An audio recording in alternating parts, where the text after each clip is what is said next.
Symon is captured by the police, and a new team of hunters enters the chaos. We're going to talk about Symon Sayz number 5 from Blood Moon Comics. See you in 3. And welcome back to Comical Opinions. This is our review of Symon Sayz number 5 from Blood Moon Comics. This issue, Symon can't resist the urge to kill, which puts him in the crosshairs of a paranormal police task force. But before we get started, please like, share, comment, subscribe, hit that bell for notification. Your attention is greatly appreciated, and make sure to stay tuned to the end for the final score. Let's talk about the credits. Symon Sayz number 5 is written, drawn, colored, lettered, and cover art supplied all by one person, Jeff Muth.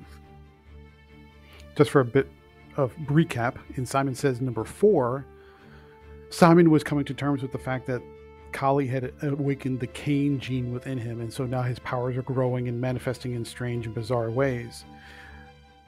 Symon is attacked by the Archangel sent by Cardinal Reight, and Symon destroys him pretty definitively, in a gruesome, bloody fashion. But Symon is now overcome with all these urges to kill, regardless of who's in front of him, whether it's a bad guy or good guy or anybody in between.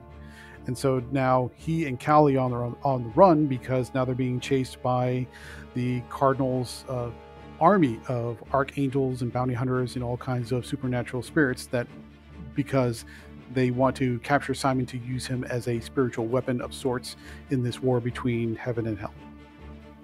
Now we pick up in Symon Sayz number 5. Cardinal Reight is trying to figure out what to do. He feels like he's under assault by supernatural forces, dark forces, and he receives a visit from Lucifer in the form of a little girl. And Lucifer says, "You and I can make a deal. We can figure this stuff out. We've got to capture Symon." The Cardinal says, "What about all these artifacts that everybody's chasing? What about all these rituals that we're trying to enact?" And Lucifer says, "That's all nonsense. Don't worry about that. I know what to do. Let's make a deal." And that's where we leave it with the Cardinal, at least for now. Meanwhile, Symon is having all these dark, disturbing nightmares about the Cain gene that's been awakened in him, and these demonic powers and forces that are urging him to kill.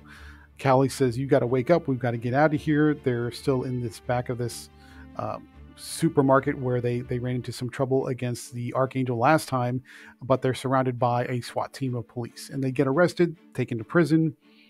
But before the interrogation is almost over, they're released. And Symon's like, "What the heck? Who released me? Why are we getting out of here? Why are you just letting us walk free?"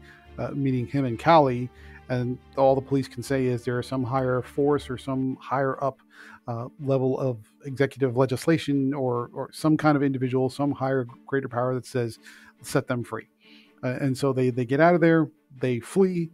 Meanwhile, the detective on the case gets a visit from some strange guys dressed up in suits. One of them is wearing just a strange hoodie. And he's like, "Who the heck are you? Why are you bothering me? I'm trying to figure out what's going on with this case." And they say, "Well, don't worry about it. We got it covered because we are a team that's designed to handle dark magic and supernatural problems of that are outside the norm of what you would normally handle as a detective case." And he says, "Well, okay, if you're the guys to handle it, let's handle it." Meanwhile, Kali and Symon are trying to get as far away from the police as possible after they've been released. They're not going to take any chances that they might get rearrested. But Symon says, "I got to get away from Kali because these urges to kill are too dangerous." So he jumps out of their moving car and he runs away. Kali says, "Okay, I'm going to give him some space." Meanwhile, Symon encounters a woman who just happens to be walking back to her apartment. He sneaks into her apartment and kills her because he can't resist the urge to kill. But while he's there, he is tracked and then suddenly surrounded by this paranormal task force organization that wants to capture him alive. And that's where we end the issue, in the middle of Symon trying to escape these newfound police forces. What do we like about Symon Sayz number 5? The pacing definitely picks up. The introduction of a paranormal sort of police task force meant to hunt down people like Symon adds an interesting twist to the story that we haven't seen. Plus, when you have Cardinal Reight making a deal with Lucifer, that feels like the stakes are getting bigger. That feels like more things are happening that are grander and larger in scale. And so you get, everything seems to be bigger and faster, which is, from a pacing perspective, is great. And also from a narrative perspective is also great.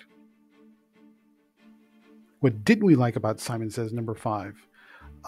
Frankly, this series really needs needs some editing work. Multiple misspellings. The scene developments and the scene transitions are just very disjointed and clunky and sporadic. You're just sort of jumping from one scene to the next with very little transition, very little setup, and sometimes within the scenes itself, it feels like you're just sort of jumping around. And Jeff Muth is not focusing on making sure the scene has a very discrete start, middle, and end with a very clear point to that scene. It's just all over the place. It's very scattershot and almost disorganized in that you don't know what's going on at any given moment. Where are we flowing to? There's a lot of editing work that needs to happen with this series. The concept is interesting. We like the idea of this story, but the technical execution is spiraling out of control, and that's not a good thing. We want to see better from Jeff Muth. He definitely needs some editing help on this series, because this issue is it's not hard to get through, but it's very clunky and very almost, just to put it out there, it's very sloppy. How about the art? So the art from Jeff Muth is creepy and atmospheric and gross, which it should be for a horror comic. However, there is a lot of inconsistency in the detail. Sometimes the backgrounds are smudged and rendered and blurred out photo references, which is okay. But then you have the characters who are drawn with very thick, lacking in detail lines. And sometimes it looks like a person, sometimes it looks like a smudged character. You're not quite sure which. So the art is getting the point across, but it's, again, similar to the writing, kind of sloppy in spots, which is not where you want to be, especially when you're on issue 5 out of a 12-part maxi series. Final thoughts. What do we think about Symon Sayz #5 from Blood Moon Comics? The pacing is picking up. The introduction of a paranormal police task force is interesting. And the stakes, because now that Lucifer has arrived on the scene, feel bigger and grander, and there's a larger conflict in play. However, where this issue stumbles is in the technical execution. The writing is sloppy. The scene transitions are sloppy. The scene development is sloppy, and the art in places looks sloppy. So you take the good with the bad. It's a very kind of middling type of issue, but the core concept is there. So the hope is that if we stick with it, it's going to turn around here pretty soon. Therefore, we're going to give Symon Sayz #5 from Blood Moon Comics I hate to say it, it's 5.8 out of 10. We like the idea, we like the concept, but the execution's got to be a lot stronger than what we see here. And hopefully it'll turn around, and maybe this is just a down issue, but 5.8 out of 10 is the best we can do. What do you think about horror comics of this sort, where individuals are sort of pawns in a greater conflict between the supernatural forces of heaven and hell? Do you like that type of storytelling, or do you like your stories a little bit more grounded? Let us know in the comment section. Otherwise, please stay tuned through the outro for the next review.